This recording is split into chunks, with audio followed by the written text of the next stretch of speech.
चलिए आज स्टार्ट करते हैं समुच्चय। ठीक है, तो सबसे पहले तो यहाँ पर हम लिख दे रहे हैं समुच्चय। देखो आपको दिखाई दे रहा है, नहीं दे रहा है समुच्चय। ठीक है, अब पहले समझेंगे समुच्चय होता क्या है, क्या चीज है समुच्चय। ठीक है, चलो इसके बारे में देखें और समझते हैं। देखिए समुच्चय, जैसे आप पहले एक चीज ये समझो, पहले जैसे कोई भी वस्तु है, या आप ऐसे कह सकते हो जैसे कि मान लीजिए सपोज करो कि जैसे मान लीजिए कि यहाँ पर 1 लिखा है, 2 लिखा है, 3 लिखा है, 4 लिखा है, 5 लिखा है। ये सब क्या है? ये सब अंक हैं। ठीक है, और यहाँ पर देखिए कई अंक यहाँ पर लिखे हुए हैं। एक जो है अंकों का संग्रह इसे कहा जा सकता है। क्या कहा जा सकता है? अंकों का संग्रह कहा जा सकता है ना। दूसरी चीज जैसे यहाँ पर A B C D हमने इसे कुछ ऐसे लिख दिया। ठीक है, ये क्या है पहले बताओ, ये बताओ क्या है?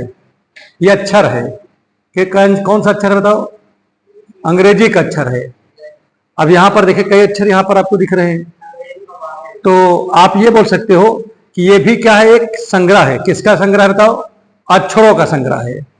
इसी प्रकार से एक जैसी कई चीजें, ठीक है, कहीं रखा हो तो वो भी क्या हो गई? एक संग्रह, उसको भी हम बोल सकते हैं। जैसे मान लीजिए यहाँ पर कई पंखे लगे हुए हैं, तो क्या हो गया? वो पंखों का संग्रह हो गया। ठीक है, कई जानवर घूम रहे हो तो जानवरों का संग्रह हो गया। बात समझ में आ रहा है नहीं आ रहा है? इसी प्रकार से कई कुर्सियां रखी हुई हैं, कुर्सियों का संग्रह हो गया। ठीक, मोबाइल रखे हैं, मोबाइलों का संग्रह हो गया। अब संग्रह को हम लोग क्या बोलते हैं? यहाँ कलेक्शन। ठीक है, तो आप क्या देख रहे हो कि जो दुकान वाला है जब मोबाइल बेचता है तो क्या बोलता है? वो बोलता है कि ये भैया हमारे यहाँ जो है मोबाइलों का कलेक्शन है, आपको जो भी मोबाइल चाहिए आपको हमारे यहाँ मिल जाएगा, यही तो बोलता है। ठीक है, अब बात आती है, देखो कलेक्शन समझ में आगे नहीं आ गया? कलेक्शन क्लियर हो गया ना? ठीक है, जैसे यहाँ पर आप कई बच्चे बैठे हुए हो तो किसका कलेक्शन हो गया बताओ? बच्चों का हो गया, संग्रह हो गया। कई बच्चे बैठे, बच्चों का संग्रह है ना। ठीक है, और मान लीजिए कई पुस्तक रखे, पुस्तकों का संग्रह हो गया, कहते हैं संग्रहालय है। ठीक, तो अब इसमें छोटी सी हम आपको बता रहे हैं बात कि एक होता है सुपरिभाषित शब्द। क्या बात होती है? सुपरिभाषित। अब यहां पर हम समझेंगे सुपरिभाषित होता क्या है। जैसे किसी चीज के बारे में आपको जानकारी होना ही क्या कहलाता है? सुपरिभाषित कहलाता है। जैसे कोई भी चीज है, मान लीजिए कोई भी वस्तु है, कुछ भी है, अगर उसके बारे में आपको क्या है? जानकारी है, तो वो वस्तु क्या हो गई? सुपरिभाषित हो गई भाई। अब आप कुल मिला के बताइए, मैं यहां पर एक कुछ लिख रहा हूं, यहां पर मैंने लिखा ए लिखा, मैं तो इसको ए बोल रहा हूं। आप क्या बोलोगे बताओ सभी लोग? आप सभी लोग भी ए बोलोगे, सभी लोग ए बोल रहे हो ना। इसका मतलब क्या है? सुपरिभाषित है ये। ठीक है, बात समझ में आ गई नहीं है क्या? अब हम यहां पर लिख रहे हैं ए और बी लिख दिया बगल। ठीक है, अब ये बताइए क्या है? ए और बी भी क्या है? हम भी बोल रहे हैं ए बी, आप भी बोल रहे हैं ए बी। इसका मतलब ये भी क्या हो गया? सुपरिभाषित हो गया। हो गया ना सुपरिभाषित। तो अब कहने का तात्पर्य हुआ, अब इतनी देर तक हमने आपको बताया कि भाई ये आपका जो है संग्रह है, इसको हम सुपरिभाषित बोलते हैं। अच्छा बताओ, कोई इसमें इंग्लिश मीडियम भी है? अच्छा, सुपरिभाषित का मतलब होता है वेल डिफाइंड। ठीक, संग्रह का मतलब कलेक्शन। अब यहां पर बात क्या आती है कि हमने आपको पहले बताया कि भाई ये आपका जो है क्या है? संग्रह है। ये आपका क्या, मैंने आपको बताया कि सुपरिभाषित बताया। दो चीजें बताई। अब इन दोनों चीजों में थोड़ी सी बात आपको हम और बताते हैं, उसको खूब अच्छे से आप माइंड में रखो। अगर कोई भी संग्रह है और वो संग्रह सुपरिभाषित हो जाए, क्या हो जाए? संग्रह सुपरिभाषित हो जाए, तो तुरंत उस संग्रह को हम संग्रह ना कह करके क्या कहने लगेंगे? समुच्चय कहेंगे भाई। समझ आ रहा है कि नहीं? जैसे पहले क्या था? संग्रह था। अब उस संग्रह को हमने क्या किया? चेक किया, और वो संग्रह सुपरिभाषित हो गया। कोई हमारे पास कलेक्शन था और वो कलेक्शन क्या हो गया? वेल डिफाइंड हो गया। अगर कोई भी कलेक्शन वेल डिफाइंड हो गया, it's means that collection is known as set. Clear हो गया नहीं हो गया? कोई भी कलेक्शन है, अगर वो कलेक्शन वेल डिफाइंड हो जाता है अर्थात सुपरिभाषित हो जाता है तो उस कलेक्शन को हम लोग सेट कहने लगते हैं। ठीक है, अभी हम इस पे प्रश्न कई क्वेश्चन भी करेंगे, लेकिन थोड़ा सा हम चाह रहे ना कि थोड़ा सा पहले आपको जानकारी हो जाए, क्योंकि ये पहली क्लास है सेट का, तो बहुत बेसिक से आपको जानकारी देंगे ताकि आपको किसी भी प्रकार से कोई समस्या न होने पाए। अब रही बात दूसरी, यहां पर क्या होती है, मैंने एक चीज तो छोटा सा आपको मैंने बता दिया कि कोई भी कलेक्शन है और वो कलेक्शन वेल डिफाइंड हो गया तो क्या है वो बताइए, सेट है। जैसे मैंने कहा कि प्रथम 5, जैसे लिख दिया मैंने प्रथम, थोड़ा बड़ा बड़ा लिख देना, प्रथम 5 प्राकृत संख्या, प्राकृत संख्या, संख्याओं का संग्रह,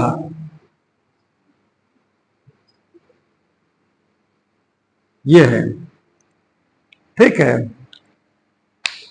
फर्स्ट 5 नेचुरल, देखिए collection of first 5 natural number, इसी को इंग्लिश में आप लिख देंगे, क्या लिख लोगे, collection of first 5 natural number.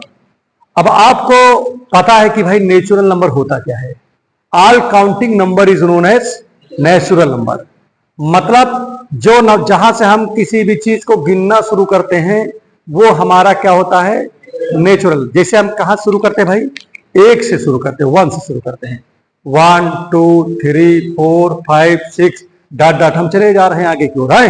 तो ये सारी संख्याएं कैसी संख्या मानी जाएगी, प्राकृत संख्या मानी गई है। कैसी संख्या मानी गई है, प्राकृत संख्या, नेचुरल नंबर। हाँ बताओ बच्चा, कोई समस्या बताओ।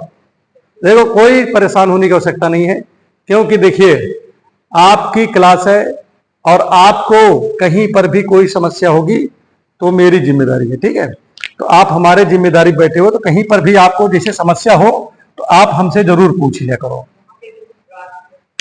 ठीक है, प्राकृत संख्या लिख सकते हो, इसे भी लिख सकते हो, और तमाई की मात्रा का भी लिख सकते हो। ठीक है, वही कह रहे ना, कोई दिक्कत नहीं है, प्राकृत संख्या। तो अब यहां पर देखिए प्राकृत संख्या ये कह रहे हो ना, ठीक है, तो अब यहां पर हमारी बात समझो। देखिए अब आपको मैं थोड़ी सी और जानकारी आपको दे देता हूं, उसको भी थोड़ा सा और अच्छे से आप यहां पर समझ लीजिए। देखिए प्राकृत, हम अगर कोई हमसे पूछता है भाई प्रथम 5 प्राकृत संख्याओं का संग्रह लिखिए, तो हम लोग क्या लिख देते हैं बताओ, 1 लिखते हैं, 2 लिख देते हैं, 3 लिख देते हैं, 4 लिख देते हैं, 5। भाई मैं तो, मुझसे पूछेगा तो मैं तो यही लिखूंगा। अब आप लोग बताइए जरा, आप लोग क्या लिखोगे भाई, ये लिखोगे। तो मैंने तो लिखा कि भाई प्रथम 5 प्राकृत संख्या वो कौन है बताइए, 1 2 3 4 5 है, और आप लोग भी बोल रहे हो कि सर जी 1 2 3 4 5 ही है प्रथम 5 प्राकृत संख्या, आप भी तो ही बोल रहे हो। इसका मतलब क्या हो गया, ये सुपरिभाषित हो गया। क्या हो गया, ये संग्रह क्या हो गया, सुपरिभाषित हो गया। तो इस संग्रह को हम क्या कहने लगेंगे, समुच्चय। अच्छा 11 में कितने लोग हो भी इसमें, अच्छा ठीक है, तो क्लियर हो गया नहीं हो गया, हमको नहीं लग रहा है कि कहीं कठिन हो रहा है। हो रहा है क्या कठिन बताओ। अब देखो, जैसे मान लीजिए सपोज करिए कि कोई भी चीज है और वहां पर 2 लोग 4 लोग 6 लोग 10 लोग बैठे हुए हो, भाई सुपरिभाषित का मतलब क्या है, सभी के आंसर भी सेम हो। जैसे अगर कहा जाए कि भाई ये क्या लिखा है, तो मैं एक बोलूं तो आप भी एक बोलो, ये भी एक बोले, ये भी एक बोले, ये भी एक बोले, अगला भी एक बोले, सभी लोग हाँ बोलो कि हाँ सर एक ही है, तो मतलब ये सुपरिभाषित हो गया। लेकिन अब मैंने कोई सिंबल बनाया और मैं कह रहा हूं कि एक जो है ककारा है, ठीक है, आप बोल रहे हो नहीं सर ये नीम है, अगला बोल रहा है सर ये बतख है, अगला बोल रहा है कि सर ये जो है क्या नाम की शेर है, तो सबके उत्तर क्या हो रहे हैं, तो क्या वो चीज सुपरिभाषित होगी। अब जैसे इसी में मैं एक सवाल आपसे जो सुपरिभाषित नहीं उसके बारे में बात करते हैं। जैसे कहा जाए भारत के, ठीक है, जैसे मैं बोल दे रहा हूं लिख रहा हूं भारत के, ठीक है, अब यहां पर ध्यान दीजिए, सर्वश्रेष्ठ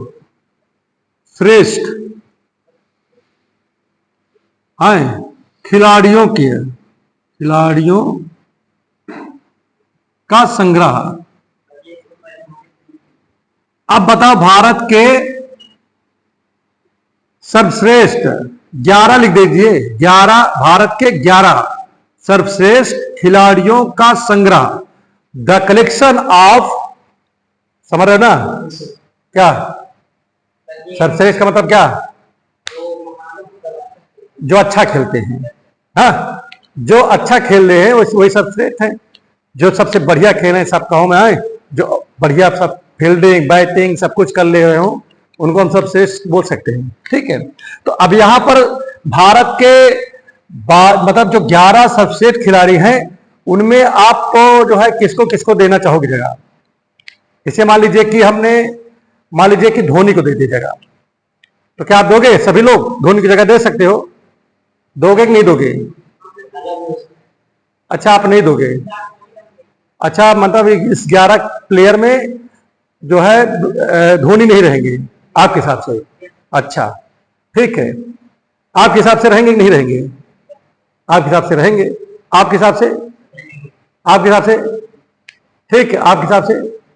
चलो देखो, इनके हिसाब से नहीं रहेंगे और बाकी हम लोगों के हिसाब से रहेंगे, तो इन्होंने तो कह दिया कि नहीं रहेंगे ना, अलग हो गया कि नहीं हो गया? मेरे हिसाब से 11 सर्वश्रेष्ठ खिलाड़ी कोई हो सकता है, इनके हिसाब से कोई दूसरा हो सकता है, इनके हिसाब से कोई दूसरा हो सकता है। सर्वश्रेष्ठ में 11, इनके हिसाब से कोई दूसरा हो सकता है कि मैच कर सकता है सबका सेम। अगर 11 सर्वश्रेष्ठ खिलाड़ी के नाम लिखने के लिए आपको कह दिया जाए तो क्या सभी लोग सेम आंसर लिखोगे? अलग अलग हो सकता है नहीं हो सकता है? तो इसका मतलब क्या है? ये क्या ये वेल डिफाइंड है, सुपरिभाषित है? नहीं है। तो इसका मतलब अगर ये सुपरिभाषित नहीं है तो क्या है ये? फिर समुच्चय नहीं है। मतलब कलेक्शन ही समुच्चय होता है, माने जो संग्रह होता है वही समुच्चय होता है, बशर्ते वो संग्रह क्या होना चाहिए? सुपरिभाषित होना चाहिए। और अगर सुपरिभाषित नहीं हुआ भैया तो क्या होगा? फिर आए गए भैंस पानी में, समझ लो। आए समझ आया कि नहीं आया? अगर सुपरिभाषित नहीं हुआ तो क्या हो गया? वो क्या होगा? वो समुच्चय नहीं होगा। ठीक है प्रिय छात्र, समझ में आया कि नहीं आया? अब चलिए इसको लिखेंगे कैसे। मान लीजिए कि आप तो वहां पर लिखा रहेगा ऐसे कि क्या समुच्चय है कि नहीं, तो उसमें हाँ रहेगा नहीं रहेगा लिखा रहेगा, टिक मार दोगे खटाक से, हाँ भाई ये समुच्चय है और ये समुच्चय नहीं है। आसान लग रहा है ना एकदम? तो समुच्चय पहचानना बहरहाल बहुत आसान है। ठीक है, और समुच्चय की जो इसमें खोज की थी जॉर्ज कैंटर ने की थी। किसने की थी? George canter, George canter. ठीक है, हाँ, इसके जो है खोज करता है बेचारे ये। ठीक है, इन्होंने कर दिया है और हम लोग उनको क्या कर रहे हैं? पढ़ रहे हैं, और पढ़ करके आगे भी बढ़ रहे हैं, पढ़ रहे हैं और आगे बढ़ रहे हैं। ठीक, लेकिन एक चीज ये है कि अगर हम जब छोटी छोटी चीज, चूंकि देखिए हमारी बेसिक क्लास है, फर्स्ट क्लास है इसलिए बेसिक क्लास है, तो देखिए सबसे इंपॉर्टेंट चीज ये है कि बहुत तनाव में मत पढ़ाई करिए। ठीक है, क्या है कि तनाव का मतलब है कि आप टेंशन में हो, पता नहीं हमको आएगा कि नहीं आएगा, तो 100% ये समझ के चलो फिर नहीं आएगा। ठीक, आए चाहे ना आए आप लगे रहो। आ रहा है तो और अच्छी बात है, नहीं आ रहा है लगे रहोगे तो आने लगेगा। ठीक है, दोनों चीज है। और कोशिश करिए कि ज्यादा से ज्यादा आपकी प्रेजेंटी रहे और ज्यादा से ज्यादा आप घर पे लगाते भी रहो।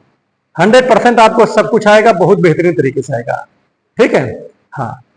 और हमने देखा है कि जो है अपने क्लास में पढ़ने वाले बच्चों का जो है 94, 95 क्लास नंबर मैथ में आया भी है, ऐसा नहीं है। ठीक है, तो वही चीज बता रहे हैं। आप जैसे इसको मान लीजिए कि आपको लिखने के लिए कोई गुरुजी कह दे कि भाई लिख के दिखाओ, तो आप लिखोगे यह संग्रह, क्योंकि यह संग्रह सुपरिभाषित है, सुपरिभाषित है, इसलिए यह एक समुच्चय है, यह एक समुच्चय है। आप ऐसे करके लिख सकते हो। आप लिख सकते हो this collection is well defined that's why it is a, हाँ दिस इज अ सेट। ठीक है, क्लियर हो गया नहीं हो गया? आप बोल सकते हो, कोई पूछे कि भाई चलो सर, हमारे समझ में तो ये आ गया कि सेट क्या है, मतलब कैसे इसको हम पहचानेंगे कि ये सेट है कि नहीं सेट है। संग्रह पहचान ही लोगे अब तो, कि नहीं पहचान पाओगे बताओ? आए कोई भी दिया हो वो चीज का संग्रह, जैसे हम यहाँ पर कई अध्यापक पढ़ा रहे हैं तो अध्यापकों का संग्रह हो गया है। कई बच्चे आप घूम रहे हैं, पढ़ रहे हैं, बच्चों का संग्रह हो गया कि नहीं। तो ये सब चीजें हैं, बहुत इसमें परेशान नहीं होना है। बस केवल आपको क्या करना है, प्रॉपर वे में आप जो है तैयारी केवल करते रहिए, ऑटोमेटिक सब कुछ अच्छा होता चला जाता है। प्रॉपर वे में अगर आप पढ़ रहे हो डेली टू डेली तो आपको ज्यादा दिक्कत नहीं होगी। जैसे आप कभी कभी पढ़ रहे हो, जैसे मान लीजिए कुछ ऐसे होते हैं जो केवल देखने आते हैं कि क्या चल रहा है, जो देखेंगे कि यहाँ पर जो है बहुत कुछ अच्छा चल रहा है तो कहे जब ज्यादा ना जाओ, नहीं तो फिर कुछ गुरुजी पूछेंगे तो दिक्कत हो जाएगी, भाग लेते हैं। लेकिन भागना नहीं चाहिए। अगर गुरुजी कुछ भी पूछें, भाई पूछेंगे तभी तो आपको आएगा, और नहीं पूछेंगे तो क्या आ सकता है, क्या नहीं आ सकता ना। इसीलिए अब कुछ प्रश्न आपके पास में है, ये तो हो गया। अगर आपसे कोई पूछे कि भाई परिभाषा ही बता दीजिए कि समुच्चय की परिभाषा क्या है, तो आप बताओगे किसी, देखिए सुपरिभाषित वस्तुओं के संग्रह को समुच्चय कहते हैं। एक बार आप बोलिए जरा, क्या बोलोगे? बस ठीक है, कोई वस्तु है और उसका संग्रह सुपरिभाषित हो गया। सुपरिभाषित वस्तुओं के संग्रह को माने कोई भी वस्तु है और उसका संग्रह क्या हो गया, सुपरिभाषित हो गया। सुपरिभाषित मतलब वेल डिफाइंड, ठीक है, तो उसे हम क्या कहेंगे, समुच्चय। तो आप लिख सकते हो देखिए सुपरिभाषित वस्तुओं के संग्रह को समुच्चय कहते हैं। A well defined collection of any object is known as set. A well defined collection of object is known as set. Clear हो गया नहीं हो गया? अब यहां पर देखिए कुछ एग्जाम्पल है जो आपको बताने हैं। हम पढ़ते हैं, किताब है, किताब से हम पढ़ते जाते हैं, आप उसको बताइए कि हाँ सर ये सेट है कि नहीं है सेट। ठीक है, चलिए बुक से क्वेश्चन उठाते हैं। देखो मैथ जो है भैया बुक से ही आपका चलेगा तो आपका काम बढ़िया होता जाएगा। चलिए पहला देखिए, पहला क्वेश्चन इसमें लिखा है, दिखाई दे रहा है, दिखाई दे रहा है नहीं दे रहा है? चलिए पहला लिखा हुआ है भारत के बुद्धिमान खिलाड़ियों का संग्रह। अब बताओ बुद्धिमान का मतलब क्या है? अब जैसे आपने कहा कि भैया सबसे ज्यादा बुद्धिमान है मान लीजिए विराट कोहली। अच्छा मान लीजिए, अब तुम्हारे हिसाब से कौन है भाई? इन्हें MS धोनी बता दे। अगला कौन बता रहे भाई? अच्छा तुम विराट कोहली वाले हो, अगला कौन है? यही हो आप हो। अब हम बदल जाए, मान लिया हम तो कई दिन मान लिया कि वह है हाँ सचिन तेंदुलकर, तब क्या कहोगे? मेघा भैया यहां पर, अच्छा हाँ मिल्खा सिंह, क्योंकि ये मत क्रिकेटर कह नहीं रहा है, खिलाड़ी कह रहा ना, खिलाड़ी कोई भी हो सकता है। तो भैया सबका अलग अलग उत्तर आ गया। तो सीधा मतलब ये पहचानने के सबसे बढ़िया तरीका है कि नहीं। अगर इस वाले तरीका से अगर किसी चीज को तैयार किया जाए तो लोग जल्दी तैयार कर सकते हैं ना। तो यहां पर आप समझिए कि अगर आपसे कहा कि देखिए क्या है क्वेश्चन में, क्वेश्चन में लिखा हुआ है भारत के बुद्धिमान खिलाड़ियों का संग्रह, तो भाई सबका उत्तर अलग अलग आ गया। तो ये क्या है बताइए? तो आप यहां क्या लिख सकते हैं बताओ? या देखिए या संग्रह सुपरिभाषित नहीं है, इसलिए क्या होगा, समुच्चय नहीं होगा। है ना मजेदार? अरे कितने लोग समझ गए? आ रहा सबको? बहुत अच्छी बात है भाई, सही सही उठा रहे हो, झुठने उठा रहे हो, सही सही उठा रहे हो। ठीक है, तो अगर सही से उठा रहे हो तो अगला प्रश्न आता है आपके सामने। देखिए सभी विषम प्राकृत संख्याओं का संग्रह। यार हमको तो पता है कि जो संख्या 2 से ना कटे वही विषम है। A number which is not divisible by 2 is known as odd number. कैसा नंबर होगा? ऑड नंबर मतलब विषम संख्या। जो संख्या स्वयं से कट जाए और किससे कट जाए? 1 से कट जाए, वो क्या होती है? अभाज्य संख्या। तो कौन संख्या हो जाती है? मतलब स्वयं से भी कट जाए और 1 से, मतलब अभाज्य होने के लिए कितने नंबर से कटना चाहिए? 2 नंबर से। कितने नंबर से? अब इसमें बात आती है सबसे छोटी अभाज्य संख्या कौन है? अच्छा चलो, इन्होंने कहा जैसे 1, तो अब देखो एक दो संख्या से कटक चाहिए, एक चलो कट गए, एक से एक संख्या मिल गई, दूसरी संख्या कौन मिली? मिला? नहीं मिला रहा। तो एक आपका अभाज्य अर्थात प्राइम नंबर नहीं है। प्राइम नंबर होने के, अभाज्य का मतलब प्राइम नंबर, ठीक है। Which number can be divisible by itself and 1 is known as prime number. ऐसा नंबर जो किससे कट जाए? स्वयं से कट जाए और एक से कट जाए, ठीक है। अर्थात दो नंबरों से कटे। अब आप कह दिया सर जी आप तो कह रहे स्वयं से, तो एक से कट रहा है, स्वयं तो हो गया, और एक से भी भाग जा रहा है। लेकिन एक साथ में और भी शर्त है कि संख्या दोनों अलग अलग होनी चाहिए, जिससे कटे वो दोनों अलग अलग संख्या हो। समझ में आया कि नहीं बच्चा? है अच्छा ना। लेकिन तो चलिए देखिए, तो सबसे छोटी अभाज्य संख्या होती है 2, क्योंकि देखिए 2 से भी कट रहा है और 1 से भी कट रहा है। तो सबसे छोटी अभाज्य संख्या कौन हो गई और सबसे बड़ी कौन होगी? आप उसको बता ही नहीं सकते हो। जैसे तुमने कहा सर इतने बड़ी नंबर वाला सबसे बड़ा होगा, तो लोग कहेंगे चलो इसमें हम ये नंबर और आगे ऐड कर दिए इतना, फिर अभाज्य बन गया नया, कि नहीं? तो बड़ी से बड़ी अभाज्य संख्या नॉट डिफाइंड, ठीक है, उसके बारे में आप नहीं बता सकते, लेकिन छोटकुआ बता ले जाओगे कि कौन सबसे छोटा है ना? बढ़िया। चलिए अब आगे हम बढ़ते हैं। भाई अच्छा रहा, खुद बताओ बढ़िया है नहीं बढ़िया है? कहीं माइंड लगाना पड़ा? नहीं लगाना पड़ा। अब अगला प्रश्न है इसमें कि कक्षा के सभी सुंदर विद्यार्थियों का संग्रह, कलेक्शन ऑफ ब्यूटीफुल, लड़का है तो लड़की है तो लड़का है तो हैंडसम, लड़की है तो beautiful, students in your class, आपकी क्लास के।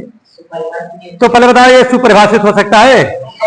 भाई सबके लिए अलग अलग लोग हैं। जैसे हो सकता है इनका सुंदर ये लग रहे हो, उनका सुंदर वो लग रहे हो, अगले का सुंदर अगला लग रहा हो, तो ये सबके अलग अलग चॉइस है ना। सबसे अच्छा तरीका है पहचानने का। अगर सभी लोग एक चीज रट मार दो तो समझ लो क्या हो गया, वो सुपरिभाषित हो गया। क्लियर हुआ नहीं? लेकिन सत्य वाला नहीं तो भाई मान लीजिए यहां से सब लोग आपस में मिल लो कि चलो बाहर हम मिलेंगे, सर जी वहां खड़े रहेंगे, बता देंगे सर जी ये सर का नाम, जैसे ये नहीं बता, जैसे मान लीजिए हमारा नाम गुड्डू सर है, तो अब आप कहोगे कि चलो सर का नाम कुछ दूसरा बदल के कह दिया जाए, सब जने बदल के हमारा नाम कर दे, तो सुपरिभाषित थोड़ी मारेंगे यार का। वो जो एक्चुअल है करेक्ट है उसको बोलोगे तब सुपरिभाषित होगा। ऐसा नहीं है कि सब जने रास्ता में जो है प्लान बना ले या जो है आम के पेड़ को नीम का पेड़ कहेंगे, सब लोग नीम का पेड़ कहेंगे तो सुपरिभाषित हो जाएगी। लेकिन ऐसा नहीं है, जो है वही आपको बोलना है तब सुपरिभाषित होगी, लहन वाला नहीं चलेगा इसमें, यही समझोगा। हाँ अब चलिए नेक्स्ट वाला भी यहां पर लेते हैं। नेक्स्ट नंबर, भारतवर्ष के अच्छे गणितज्ञों का संग्रह। भारतवर्ष में सबसे अच्छे जो गणितज्ञ हैं उनका संग्रह। भाई जैसे रामानुजन है, वो भारत के बहुत अच्छे जो है कौन है क्या है ये गणितज्ञ हैं। और हैं आर्यभट्ट हैं, और कौन है? आर्यभट्ट द्वितीय हैं, ठीक है। एक आर्यभट्ट कहां के हैं? पटना। दूसरे वाले कहां के थे बताओ? महाराष्ट्र के हैं, ठीक है। आर्यभट्ट प्रथम ने किसकी खोज की थी बताओ? है बोलो। एक तो खोज की थी, पाई की खोज किसने की थी? अच्छा बताओ सब लोग, सुना नहीं क्या कभी? पाई की खोज आर्यभट्ट ने ही की थी। है आर्यभट्ट एक प्रथम है, एक द्वितीय है। तो यहां पर ये सोचना है, ये बताना है आपको कि जो है आर्यभट्ट ने किसकी खोज की? जीरो खोज किसने की? बताओ। आर्यभट्ट ने। और पाई की खोज किसने की? एक जो है खोज किसकी की, पाई की, और एक ने किसकी खोज कर दी। लेकिन अब यहां पर सबसे इंपॉर्टेंट चीज क्या है कि आर्यभट्ट ने, ठीक है, आर्यभट्ट ने तो खोज कर ली कि भाई यहां पाई मतलब क्या नाम, जीरो, जीरो की खोज कर ली। लेकिन उनको ये नहीं पता था कि जीरो बनता कैसे है। ठीक है, तो जीरो कैसे बनता है उसकी खोज किसने की थी, ब्रह्मगुप्त ने। किसने की थी, ब्रह्मगुप्त ने। और उन्होंने बताया कि जैसे एक के पीछे जीरो लगा दोगे तो क्या हो जाएगा यार, 10 हो जाएगा। ठीक है, और एक के पीछे 2 जीरो लगा दोगे तो कितना हो जाएगा, 100 हो जाएगा। समझ में आ रहा है नहीं आ रहा है? चलिए इस पे तो हम अभी बाद में डिस्कस करेंगे, पहले हम जो पढ़ा रहे हैं पे बात करें। तो अब यहां पर बात आती है कि भाई सबसे अच्छे वाले गणितज्ञ कौन है। तो कुछ ने कहे कि सबसे अच्छे गणितज्ञ हमारी मम्मी है। कहे का है, कहे शुरुआत में वही पढ़ाई रही इनका कि नहीं भाई, ये तो बोलेंगे, बच्चे कहीं बोलते हैं कि शुरुआत में हमको वही पढ़ाई थी, उन्होंने हमको सबसे अच्छा पढ़ाया था। कुछ लोग कहेंगे कि हमारे स्कूल वाले गुरुजी सबसे अच्छे हैं, और कुछ लोग कहेंगे आर्यभट्ट बड़े अच्छे थे, कुछ लोग बताएंगे रामानुजन जो है जी बड़े अच्छे थे कि नहीं। भाषण में आ रहा है नहीं आ रहा? तो सबकी क्या है, अलग अलग, सबकी जो है अपनी अपनी चॉइस अलग अलग, सबकी चॉइस है। इसलिए हम इसको भी क्या बोल सकते हैं बताओ, ये भी सुपर परिभाषित नहीं है। ये सबसे अच्छा तरीका है पहचानने का। इस तरीके से अगर तैयार किया जाए तो बहुत अच्छे से आप पकड़ सकते हो। क्यों? अब आप कहोगे सर जी इतना वाले किताब में तो लिखा नहीं है कितना। अरे भैया ट्रिक पढ़ोगे, तरीका पढ़ोगे तभी तो आपको जल्दी से आएगा कि नहीं तो आप पढ़ते रहोगे जीवन भर। अब कितने लड़के इसे पढ़ लेते हैं, कक्षा 11 पढ़ते रहते हैं, अब जैसे सेट पढ़ लें उनका पता ही नहीं है कि सेट कौन सेट है कौन सेट नहीं है, कौन सा कि नहीं। चलिए अब इसके बाद आता है भारत। तो अच्छा एक चीज और बता दे, बहुत से लोग ऐसे भी हैं जिनका कहीं नाम वाम नहीं है लेकिन वो बहुत अच्छे जो है गणितज्ञ हैं, दुनिया उनको नहीं जानती है। ऐसा भी बहुत लोग हैं, ऐसा नहीं है कि जो आपको दिख रहा है केवल वही दुनिया में एक से बढ़कर एक है। जैसे आपको लगा कि ये दुनिया में सबसे अच्छे यही है तो आप समझ लो गलती कर रहे हो, उनसे भी अच्छे दुनिया में कहीं ना कहीं पड़े हुए होंगे 100% कि नहीं। इसीलिए मेहनत करो, कोशिश करो, ठीक है, और कोशिश इतना करो कि कहीं ना कहीं आप सक्सेस हो जाओ। बहुत लोग सोचते हैं कि अरे सर हम पता नहीं हमारा निकल पाएगा कि नहीं निकल पाएगा। कभी ये निगेटिव सोच तो होना ही नहीं चाहिए। अगर आप हमेशा पॉजिटिव सोच रखोगे तो 100% निकल जाओगे। आप कहीं कुछ लोग कहेंगे सर हम बहुत गरीब आदमी हैं, हम कहाँ हो पाएंगे, ऐसा है। तो भाई पढ़ाई लिखाई में गरीबी अमीरी नहीं देखा जाता है। हाँ एक चीज है, दुनिया में भले गरीब आए हो वो कोई दिक्कत की बात नहीं, अच्छी चीज है, लेकिन गरीबी में मरना नहीं चाहिए। गरीबी में भले पैदा हो गए हो लेकिन गरीबी में कभी भी नहीं मरना चाहिए। कैसे? जैसे गरीब में आप हुए तो आप कोशिश करो, लगे रहो, ठीक है, और इतने मतलब पढ़ाई लिखाई करो और इतने अच्छे पोजीशन पे जाओ कि वो गरीबी खत्म हो जाए आपके घर पे। इतनी अच्छी अपनी तैयारी रखो, ठीक है, और इतनी बढ़िया जाकर के नौकरी करो। भाई जब तैयारी रहेगी तभी आपको नौकरी मिलेगी। नौकरी के पीछे कभी नहीं भागना चाहिए। भागना किसके पीछे चाहिए? शिक्षा के पीछे भागना चाहिए। अगर आप शिक्षा के पीछे भागोगे तो नौकरी तुम्हारे पीछे पीछे लगी रहेगी, और तुम अगर नौकरी के पीछे भागोगे तो नौकरी दूर भागेगी आपसे, कि आपके पास आएगी। फिर आप के पीछे लगे रहो, शिक्षा से दूर हो रहे हो। जैसे जैसे शिक्षा से दूर हो रहे हो वैसे नौकरी भी आपसे दूर हो रही है। इसलिए आप लगिए किसके ऊपर? शिक्षा के ऊपर लगिए, नौकरी ऑटोमेटिक आपको मिल जाएगी। ठीक है भैया, क्या कुछ सोच रहे हो क्या? नहीं, गाल पे हाथ रखते हो ना, इसीलिए कह रहे हैं। गाल पे हाथ तब रखा जाता है जिससे बहुत बड़ी परेशानी हो। ठीक है, चलिए तो अब आपको आगे और बताते हैं। नेक्स्ट चीज यहां पर देखिए, तो अब ये बताइए जो गणितज्ञ की बात थी ये क्या है बताइए? समुच्चय है कि नहीं है? ये समुच्चय नहीं है। क्लियर हो गया ना? मैं दिख रहा हो नहीं दिख रहा है? अरे पता लगे बंद हो गया, चल रहा है। चलो ठीक है, ईश्वर की माया है। ठीक है, अब आगे अगला प्रश्न में लिखा हुआ है कि भारतवर्ष के अमीर व्यक्तियों का संग्रह। भारतवर्ष में कितने व्यक्ति क्या हैं, अमीर हैं, उनकी संग्रह बताना है। तो क्या सुपरिभाषित हो सकता है? बहुत से लोग तो ऐसे हैं, अमीर का मतलब क्या हुआ? ये मत पैसा नहीं लिखा यार कि पैसा वाला आदमी अमीर है? अमीर की कोई परिभाषा ही नहीं है, इसीलिए तो आप परिभाषित हो गया। ये पैसा वाला होता तो परिभाषित हो जाता। बताओ कैसे? भाई सबसे पहले जिसके पास बहुत बड़ा बैंक बैलेंस है उसका तो डेटा है ना, और वो डेटा दिखाई देता कि हाँ भाई सबसे बड़े इनके हैं, तो ये सबसे अमीर आदमी ये हो गए कि नहीं। अमीरी कई तरीके के हैं, उसका तो डिफाइन कर ही नहीं सकते। कुछ लोग कहे कि अमीर हैं, दिल से अमीर हैं। कुछ लोग जो है लोगों की सेवा कर रहे हैं, अपने शरीर पे ध्यान नहीं दे रहे हैं, दूसरे के लिए ही जिंदा है। तो भैया उससे बड़ा कोई अमीर आदमी हो सकता है क्या? जो व्यक्ति दूसरे के लिए, समाज के कल्याण के लिए, समाज की भलाई के लिए काम कर रहा है।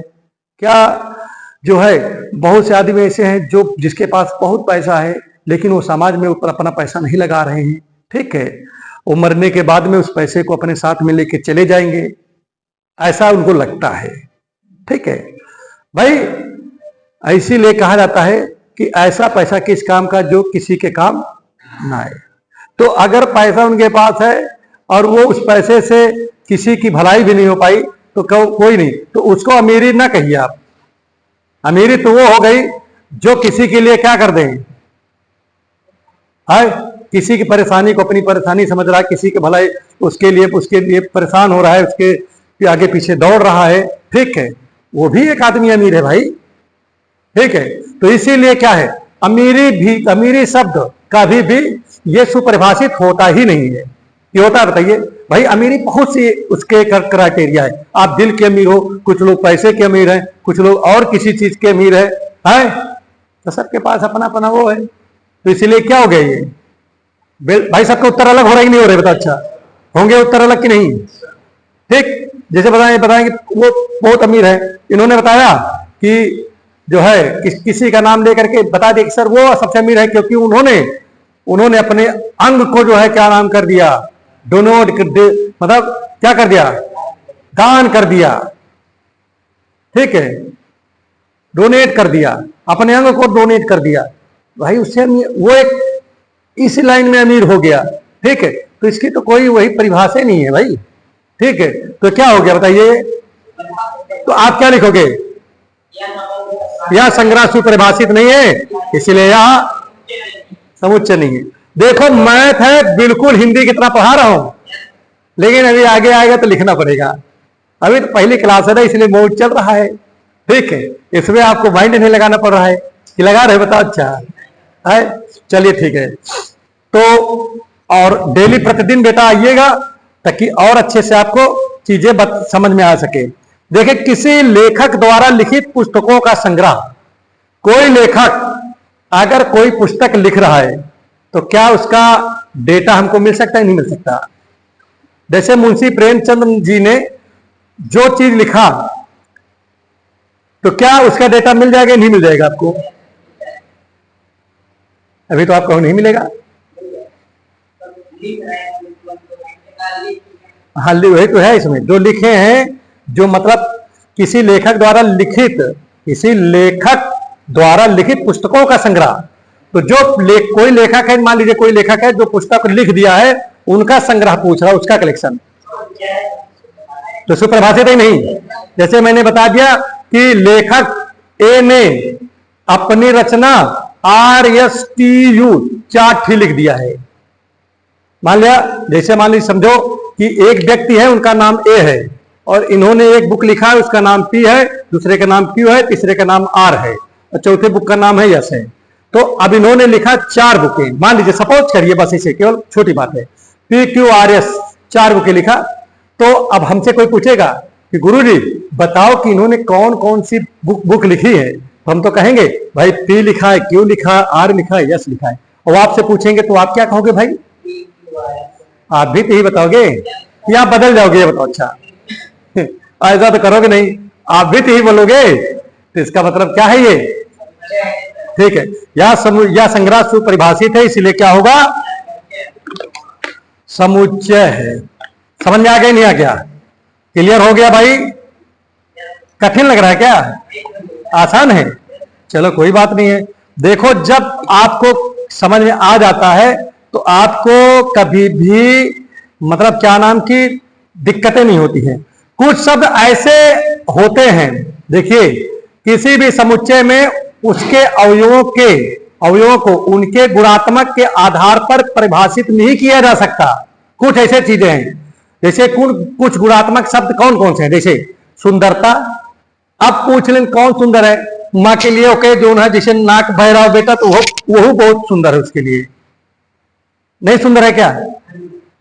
माँ है, उसका बेटा जो है अगर उसका समझ लीजिए कि अगर वो देखने में एकदम खराब लग रहा हो, लेकिन माँ के लिए वही बहुत सुंदर है, नहीं है क्या? भाई के लिए वही सुंदर है, बहन के लिए वही सुंदर है। तो कभी भी सुंदरता का जो है परिभाषा नहीं है, सुंदरता को कभी भी परिभाषित नहीं किया जा सकता। समझ आ गया नहीं आ गया? बुद्धिमत्ता, बुद्धिमानी को कभी भी परिभाषित नहीं किया जा सकता। आपको क्या लगता है? कुछ लोग कहें सर जी ये तो बड़े बुद्धिमान आदमी है भाई, हमने कहा काहे भाई बुद्धिमान है? कहें सर जी ये जो सवाल होता है उसको लगा लेता है। हम कहें अच्छा, और अगला वाला जो लड़का है वह कंप्यूटर खोल के बना लिया था फटाक से। अगला वाला क्या बना लेता है, और जो उन्होंने लगा लिया था कंप्यूटर नहीं बना पाता है। तो अब बताओ क्या करोगे भाई? वही एरिया में तो वह बुद्धिमान होगी। वह अगला वाला जो है बेवकूफ बना लेता है, बहुत अच्छे से उल्लू बना देता है अगले को। कहें गुरुजी आज हम स्कूल नहीं आए, आज हमारे जो है नाना खत्म हो गए थे, बहुत सर घर में दिक्कतें चल रही हैं। है नाना का घर में फोन लगा होगा कि भाई ये बता रहे नाना खत्म हो गए, चलो कोई बात। घर वाले कहें ना भाई इनके नाना खत्म कहाँ, इनके नाना तो बहुत दिन हो गए खत्म हो गए, 10 साल हो गए खत्म हुए। लड़का उल्लू बनाने में माहिर है, तो बुद्धिमान है कि नहीं बुद्धिमान बताओ? तो ये ना समझो, जो लड़का उल्लू बना लेता है वो भी बुद्धिमान है भाई। बुद्धिमानी से तो पढ़े लिखे आदमी को उल्लू बना रहा है वहां, है तो बुद्धिमान का तो कोई परिभाषा ही नहीं है कि उसको आप हम परिभाषित कर ले जाओ कि भाई ये कम बुद्धिमान है ज्यादा बुद्धिमान है। चलिए, और अमीरी गरीबी इसका कोई वो नहीं है। बहुत बड़े आदमी हैं, बहुत कुछ है, लेकिन लोग कहते हैं बड़े गरीब हैं यार ये। कहन कैसे? कहन इतना है लेकिन अपना स्वयं नहीं खाते यार। आप पर पैसा पड़े ऊपर